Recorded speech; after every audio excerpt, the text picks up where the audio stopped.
I've got a breakdown of the new Halloween Kills trailer. How's it going, everyone? My name is Jimmy Champane, and if you like slashers, monsters, pretty much any movie shot during, set during, or inspired by the 1980s, this is the channel for you. Today we're talking about my most anticipated movie of the year, Halloween Kills, thanks to CinemaCon, because even though it's happening a little bit later this year, I feel like I'm getting deja vu because just like with 2018, Universal decided to show off a brand new trailer there, and they of course did not immediately release it on YouTube. Thankfully, we got a full breakdown of everything that happened in the trailer, and since this movie is a month and a half away at this point, I don't feel like we're gonna have to wait too long to see this trailer, because I remember back with 2018, we had to wait a really long time to see that trailer, and they teased us with descriptions of Michael dropping the teeth over the bathroom stall, which is exactly what I wanted to see. Unfortunately, it's very clear that the person who put out the description of this trailer is not a Halloween fan in the slightest, because they used words like a woman and kids instead of saying what characters we were looking at. But because I've covered this movie so extensively for years at this point, I knew exactly who he was talking about, and I don't know if that's a good thing. Anyway, it picks up during that scene in the park where Lindsay Wallace comes up on the kids who are wearing the Halloween 3 masks, and they think they're playing hide and seek with Michael Myers. So Lindsay asks the kids where Michael is, and right after that, he jumps on the SUV that has the nurse costume lady and her boyfriend from Halloween 2018 in it, and he starts terrorizing them. She pulls a gun on Michael, but she's out of bullets, which sucks for her because obviously we see in the last trailer we got that he murders them and puts the Halloween 3 masks on their bodies on the like merry-go-round thing, and that looks like it's going to be awesome. I'm very excited for that. I was gonna go ahead and guess that the kids get away, and honestly I kind of want them to get away, but I feel like if Michael does kill the kids to get the masks off of them, that works out for me personally, because there were a lot of people who complained that we had Michael murder a kid in Happy Halloween even though he does it in Halloween 2018. Like, yeah, he skips over the baby, but he also snaps like a preteen's neck. So I feel like we weren't that egregious, and if Michael murders these kids wearing Halloween masks, then like, you know, no one can really argue with me at that point. After that, we cut back to Laurie's burning house and we see Michael Myers escape again and kill the firefighter with the saw, and then we cut to that scene where they're looking at the map of Haddonfield and realize that Michael's trail of bodies is leading right back to the Myers house. But the standout moment from the trailer that everyone who saw it is talking about is a line where Laurie says she wants to take off Michael's mask and see the life leave his eyes. And honestly, that's a pretty damn cool line. I like it. I think that's good writing, and I feel like at this point in the franchise, it really fits her character. Also, for people who are worried that Laurie's gonna be like too powerful or whatever in this movie, we've also heard David Gordon Green call this the Empire Strikes Back of the Halloween franchise. So I feel like even though she's got this fiery rage in her and she thinks she's definitely going to be able to kill Michael Myers, I'm not so sure that's gonna work out for her this time around. I mean, we've got a third movie to look forward to after all. Honestly, from what I'm hearing, there's not much to complain about with this trailer, mostly because it sounds like it's mostly recut footage of stuff we've already seen, which I guess isn't really surprising because we've had so many teasers from this movie at this point because we've been waiting so long for it. But Universal is notorious for majorly spoiling stuff in their trailers, so I'm glad that for once they're listening to David Gordon Green,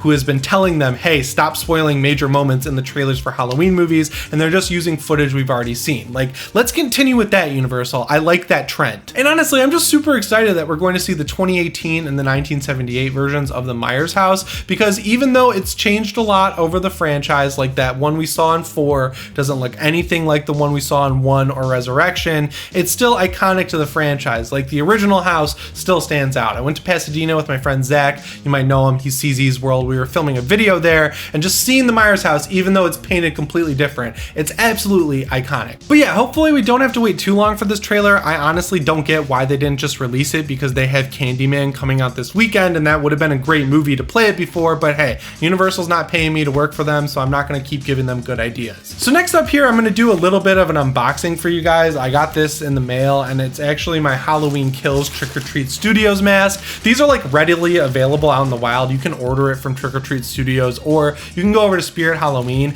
And I'm just gonna say up front, I have not looked at this mask, and also when I went to Spirit, I noticed there is a massive range in the quality of these masks. The one I pulled off the shelf looked fine, and then the one behind it looked absolutely terrible. So it's gonna be a little bit of a surprise now which one I got, and I'm just gonna go ahead and assume that because of my luck, it's gonna be a horrible pull. But let's check it out. So I got the box here. It's wrapped in plastic.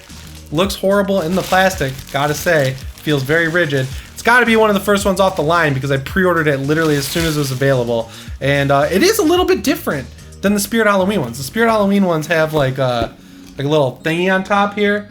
like that says Halloween Kills, but this one's just got the Trick or Treat Studios tag. I think the biggest problem people have with this version of the mask is this whole burn mark thing on the side. It doesn't really look like a burn mark. It looks like spray paint that's sort of throw up colored, and I don't love that, but it's, again, a $60 mask, and usually with Trick or Treat Studios, their sculpts are what you're getting. Like, their sculpts are really good. It's their paint and their hair that doesn't really go as far as it could, but again, their masks are pretty cheap for what they are, and I'm definitely getting a couple rehauls. I have to point out too, they really did a good job fixing this bullet hole. I remember back in 2018, after the original mask sold out immediately, they had the bright idea to do a battle damage one, and the bullet hole they had was just like a big gash down the side of the face. It looked horrible, so I'm glad they cleaned that up. It's like a nice little gash into the mask that doesn't go all the way through. The blood could obviously look better, but again, if you're gonna get it rehauled, at least they're giving you something good to start with. I tried poofing up the hair a little bit, and I'm just gonna say right now that was a huge mistake, because this like burned hair on the left side of the mask is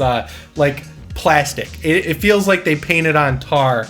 So I feel like if you're gonna get this rehauled, it's gonna be a whole scratch job making sure that the hair looks right. But yeah, I'm sure you guys can't hear me anymore, but these masks are like form fitted to my head for some reason. I know they're a little small for some people, but it fits me pretty good. Now you can see how it looks, and I'm looking at my monitor here.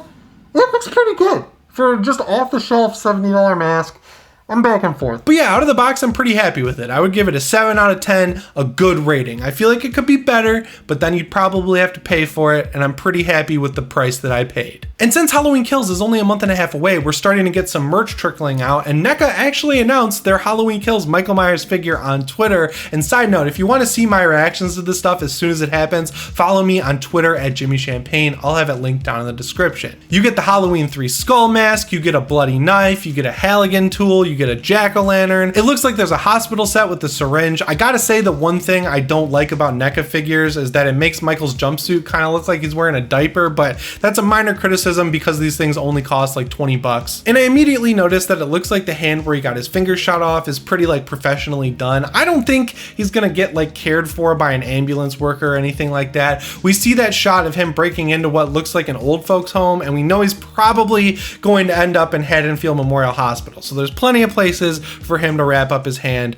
I don't want to know if you read the script and are going to spoil it. I will ban you from the channel if you spoil anything, so don't even try it. And the last thing I want to talk about is the Halloween Kills versus Venom 2 situation. So there was a rumor earlier this week that Venom was actually going to move to January 2022 and take over Morbius's spot, which I don't know. I feel like that makes a lot of sense, because if you ask me which movie is going to be better between Morbius and Venom 2, I'd say it's a complete toss-up. They're both Sony-made Spider-Man universe movies, so I feel like either way it could either be great or really mediocre. I feel like there's no in between. Now every time I bring this up, someone wants to reply that Venom's gonna make more money, and again, to that I say that is not the point here. It doesn't matter if Venom makes more money than Halloween Kills. You'd be crazy to put a rated R slasher movie against a Spider-Man universe movie and then assume you're going to make more money than that. It's just not gonna happen.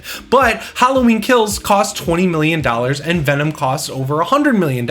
Halloween Kills needs to make way less money to be profitable than Venom. Venom needs to make like what, $350 million, whereas Halloween Kills needs to make like $50-60 million to be profitable. It's completely different. And on top of all of that, you really just got to give these movies room to breathe. They're all connected to Spider-Man. So you're gonna have Venom out in October, Spider-Man out in December, then Morbius in January, or I guess flipping Venom with that. I feel like it would make a lot more sense to push Venom to January and then release Morbius later in the year, right? They're all connected to Spider-Man in some way. Give them a little bit of room to breathe. But yeah, guys, that's all the Halloween Kills news I have for you today. Make sure you let me know what you think of all of it down in the comments below. And remember to subscribe and set your notifications to all if you haven't already. As always, guys, my name is Jimmy Champane, and I'll see you in the next one. Shape on.